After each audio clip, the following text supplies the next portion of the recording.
መስከረም 21 ቀን የምናከብራት አንዲት በጣም ቅድስት ሴት አለች እና መልኳ በጣም የተደነቀ ነው ሰውኛውን እና እቺ ሰው መልከኛ ናት። የንጉስ ልጅ ይወዳታል።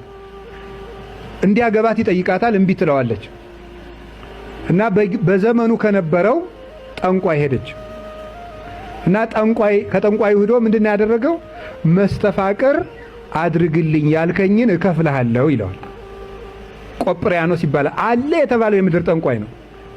ከዛ ሄዶ እባክን ይችን ሴት እሺ እንድትለኝ አድርግ። ከዛ እሺ ብሎ አመጣልሃለሁ ብሎ ብሩን ይቀበላል። እንደዚህ ለሚያደርጉ ጠንቋዮች ግን ወዮላቸው በእውነቱ ማለት ነው። ከቃሉ ጋር ናችሁ። እውነት ይሄ በመስተፋቅር ሚስት ማግባት ባል ማግባት የሚል ማረፍ አለባችሁ እናንተም ቢሆን። እኔ አንድ ነገር ልንገራችሁ፣ ሞራላችሁን እኮ ራሱ ልታስቡለት ይገባል።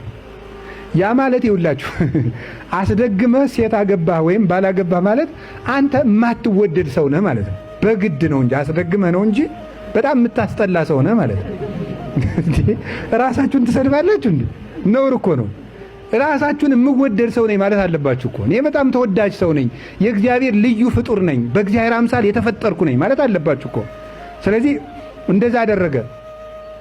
መጨረሻ ላይ እሷ ደግሞ ዳዊቷን ትጸልያለች፣ እግዚአብሔርን ታመሰግናለች። እግዚአብሔር እረኛዬ ነው፣ የሚያሳጣኝስ ማን ነው? በለመለመ መስክ ያሳድረኛል፣ በረፍቱ ሐዘንድ አሳደገኝ። ነፍሴን ከጥፋት ወደ ልማት መለሳት። ማዕድን በፊቴ አዘጋጀህልኝ፣ በጠላቶች ፊት በትርህና ምርኩዝህ እነሱ ያጽናኑኛል። በሕይወቴ ዘመን ሁሉ ምሕረትህና ይቅርታ ይከተሉኛል። በሕይወቴ ዘመን ሁሉ በእግዚአብሔር ዘንድ ቤት እኖር ዘንድ እያለች ትለምናል፣ ታመሰግናለች። እግዚአብሔር ብርሃኔና መድኃኒቴ ነው፣ የሚያስደነግጠኝ ማን ነው? እግዚአብሔር የሕይወቴ መታመኛዬ ነው፣ የሚያስፈራኝስ ማን ነው ትላለች። አቤቱ የሚያስጨንቁኝ ምንኛ በዙ፣ ጠላቶቼ የሚያድንሽ ማን ነው ወዴት ነው ይላሉ። አንተ ግን አቤቱ ክብሬ ወመልዕለ ርእሴ፣ ከፍ ከፍ የምታደርገኝ የምታስከብረኝ ከራሴ በላይ ያለህ ዘውድ አንተ ነህ እያለች መዝሙረ ዳዊትን ትዘምራለች። አጋንንቱ የእሷን ልብ በርብረው ሰውየውን እንድትወድ ለማድረግ ሲመጡ እሷ እየዘመረች ያገኟታል። እዛ ጆሮአቸውን ብላ ትመልሳላቸዋለች። በያዕቆብ ላይ ጥንቆላ በእስራኤል ላይ ሟርት አይሰራም ተብሎ ስለተጻፈ እዚያው ላይ ይመለሳሉ። አጋንንቱ ሁሉ እየመጡ ቆጵሪያኖስን እንደውም ያሰቃዩታል። ወደዚህ ሰውዬ ወደዚያ ሴትዮ አትላከን እያሉ። እናንተሳ ድግምት ሲላክባችሁ ምን ውላችሁ ትገኙታላችሁ? ተኝታችሁ። ችግሩ ይሄ ነው። ተኝታችሁ ስለምትገኙ እና አንደኛ ስለምትፈሩ ስለማታምኑ፣ ሁለተኛ ስለምትፈሩ። አትፍሩ። ከፈራህ ይጠነብሳል ሰይጣን። አትፍሩ። የእግዚአብሔር ልጆች በመሆናችሁ ብቻ እግዚአብሔር ይጠብቃችኋል። እርግጠኞቹ ነው። በእኛ ልፋት አይደለም የሚጠብቅን እግዚአብሔር በቸርነቱ ነው።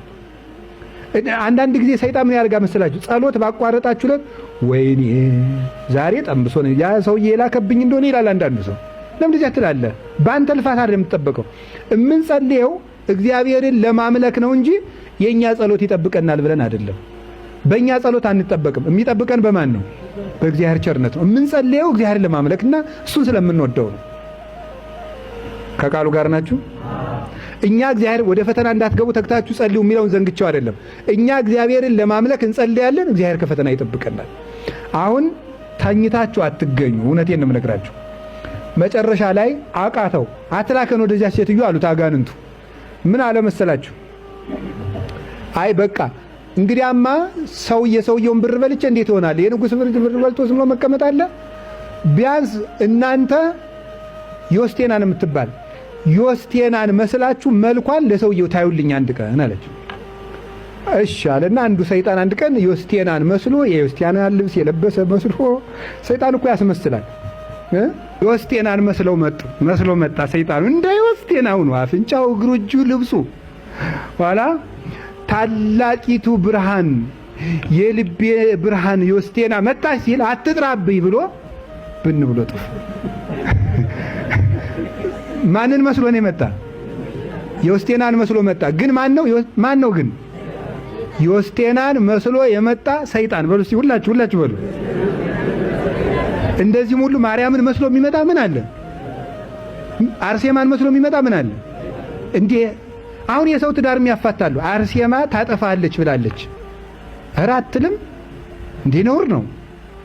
አርሴማ የማንንም ትዳር አትበትንም። አትከፍልህም ብላለች። አርሴማ እንዲህ ብላለች። ስነ ስርዓት መያዝ አለብን። በድንግል ማርያም ስም የሚነግድ ዲያብሎስ አለ፣ በአርሴማ የሚነግድ ዲያብሎስ አለ። አርሴማ ገሊትን አግቢ ብላኛለች። እንደዚህ ያለ ነገር ማቆም አለባችሁ።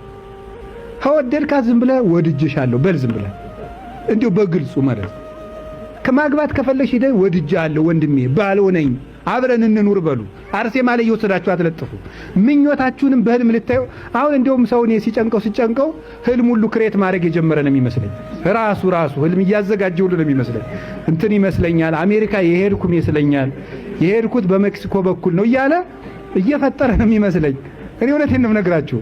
ስለዚህ ህልማችሁንም አትከተሉት። ምኞቱን ሰው በህልሙ ያያል። አሁን የገጠር ልጅ ኢንተርኔት በህልሙ ሊያይ ይችላል፣ ያያል። እሺ አሁን መርካቶ ተወልዶ ያደጋ ልጅ ጤፍ ሲወቃህ በህልሙ ሊያይ ይችላል? የምታስበውን የምታየው የምትመኘውን ነገር። ከቃሉ ጋር ናችሁ። የዮስቴና ስም ሲጠራ ሰይጣን ጠፋ። እንደዚሁም ሁሉ የቅዱስ ዮሐንስ ስም ሲጠራ የተዘጋው ተከፈተ። የቅዱሳን ስም በከንቱ ተጠርቶ አይቀርም። ስለዚህ በየቤታችሁ አንድ የቅዱስ ገድል ይዛችሁ አንብቡ። አንደኛ ክርስቶስን እንዴት መምሰል እንደምትችሉ ገድሉን ስታነቡ አራያ ይሆናችኋል።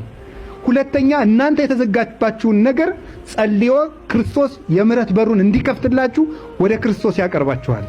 ይህን እንዲያደርግላችሁ ዮሐንስ ብሎ ጻፈ፣ የተዘጋው ተከፈተ። ገድለ ዮሐንስን አንብበን የተዘጋ እንዲከፈትልን የመድኃኔ ዓለም ፈቃዱ ይሁንልን።